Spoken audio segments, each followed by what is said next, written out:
Imagine this: you live on a planet where every inch of land has a flag, a border, a government, and an owner. Even the most remote islands have names, rules, and people who claim them. Now imagine a place that has none of that. No country. No president. No police. No military. No laws. A place where, legally speaking, the world shrugs and says, "Not mine." It sounds impossible, because land is the oldest form of power. Kings fought for it. Empires expanded for it. Nations were built on it. Wars were started over it. People have crossed oceans, climbed mountains, and marched through deserts just to claim territory. So how could there still be a piece of earth that nobody owns? Well, it exists because of something even stronger than greed. Politics. Because sometimes, claiming a small piece of land can cost you a much bigger prize. And when two countries are fighting over a border, they may do something very strange. They may both refuse a piece of land on purpose. That's how we end up with the rarest type of place on Earth. An unclaimed territory. And the most famous one has a name most people have never heard before. To understand this, you need to understand borders. Borders are not natural. They are human-made lines drawn by people in offices, often far away, sometimes by rulers who had never even seen the land. And when borders are drawn badly, they create confusion. When borders are changed later, they create disputes. And when disputes happen, countries start playing chess. They stop thinking like normal people. They think like governments. A government doesn't always claim land because it wants the land itself. Sometimes it claims land because of what the claim means. Because the moment you accept one borderline, you may lose the right to claim another area. So in some rare cases, a piece of land becomes a legal loophole. And that loophole creates a no man's land. Historically, no man's lands existed between trenches during wars. But those were temporary. This one isn't temporary. This one has lasted for more than a century. And that's why it's considered the only land on Earth with no official owner. The place is called Bir Tawil. Bir Tawil is a harsh, empty desert region located between Egypt and Sudan, in Northeast Africa. It is about 2,000 square kilometers, roughly the size of a small country's province, or about the size of a major city.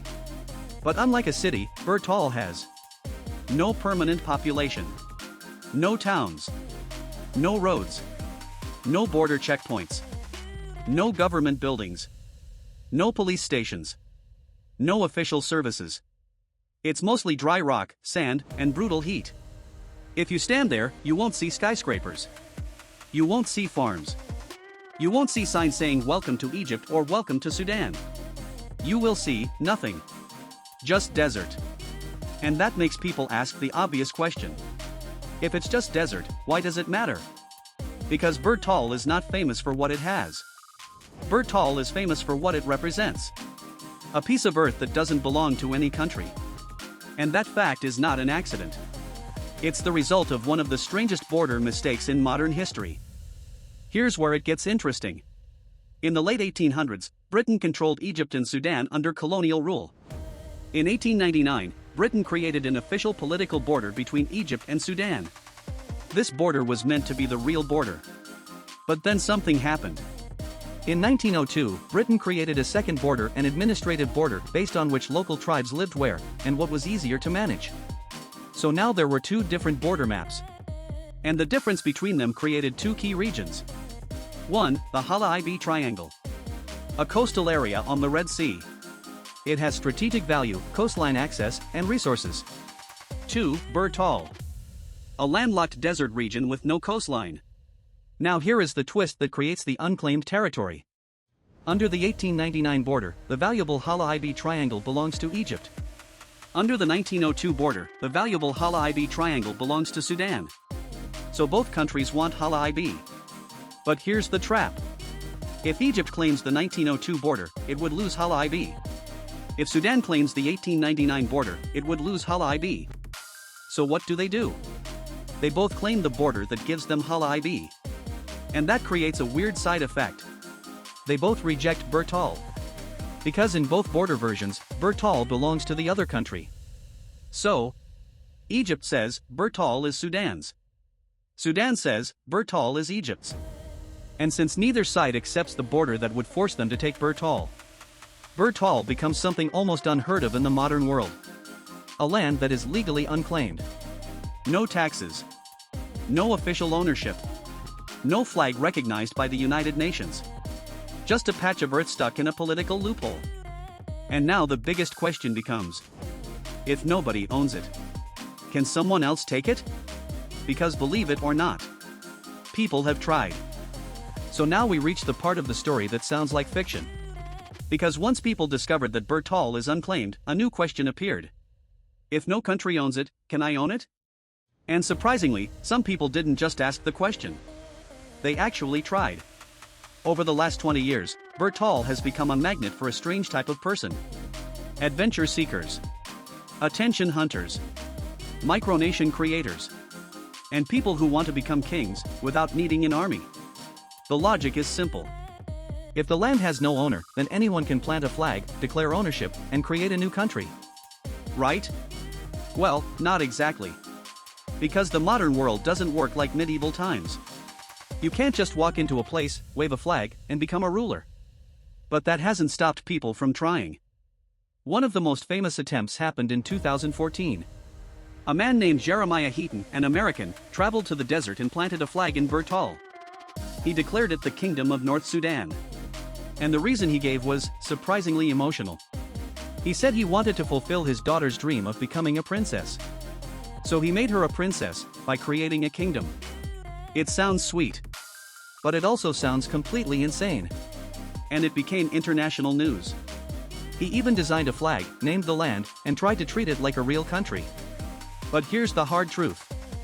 Nobody recognized it. Not Egypt. Not Sudan.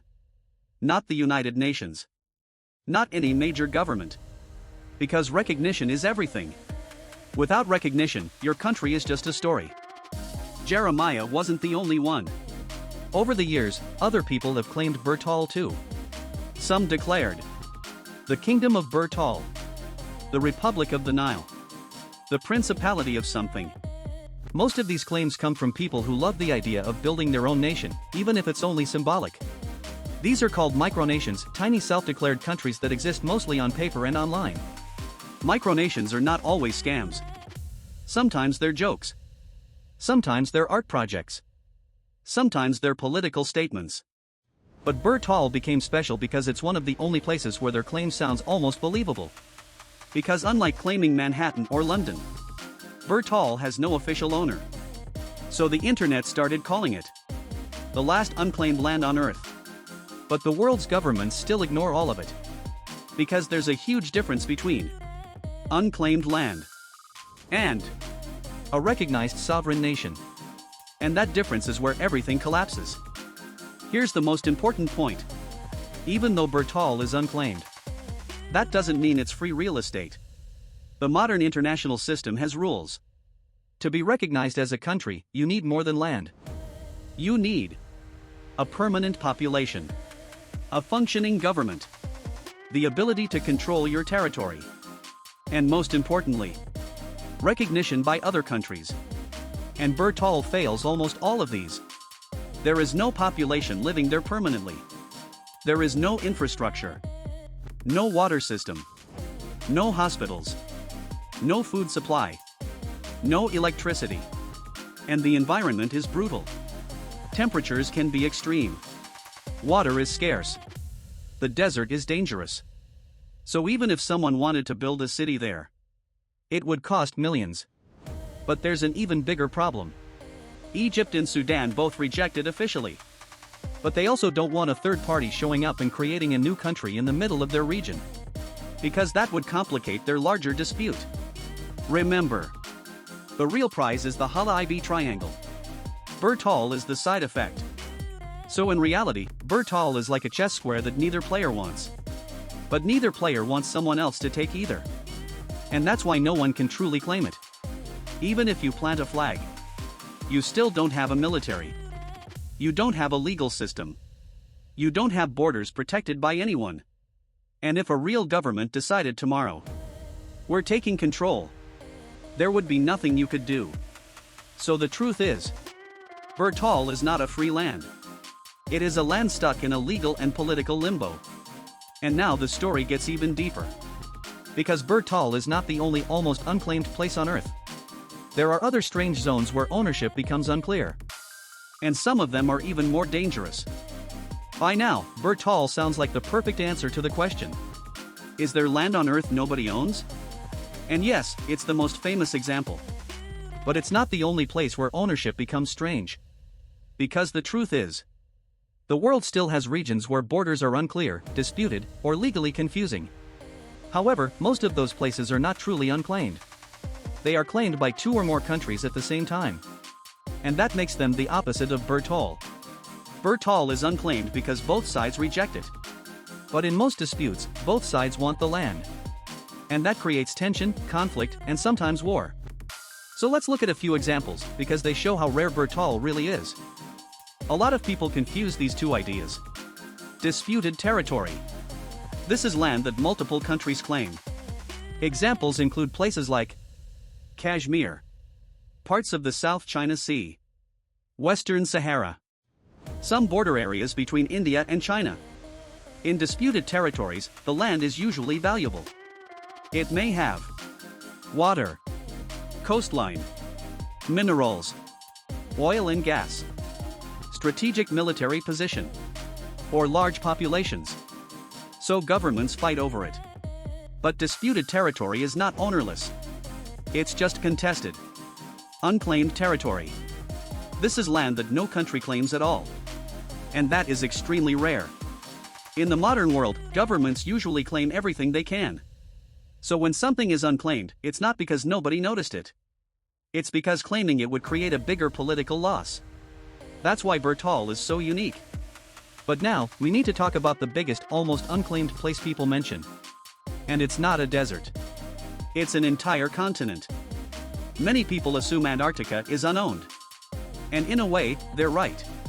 No country fully owns Antarctica like normal land. But here's the key point. Antarctica is not truly unclaimed. Several countries have made territorial claims in Antarctica. For example, the United Kingdom, Argentina, Chile, Australia, New Zealand, Norway, France. Some of those claims even overlap. So why doesn't this create a massive war? Because Antarctica is governed by something called the Antarctic Treaty System.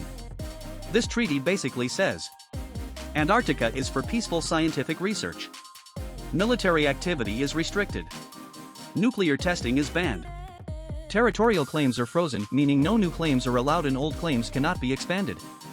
So Antarctica is not nobody's land. It's more like a locked zone under international agreement. Think of it like a museum. You don't own the museum, but you can enter under rules. Bir Tawil is different. Bir Tawil has no treaty, no international system, no official management. Just a blank space on the map. Now here's where the story becomes darker.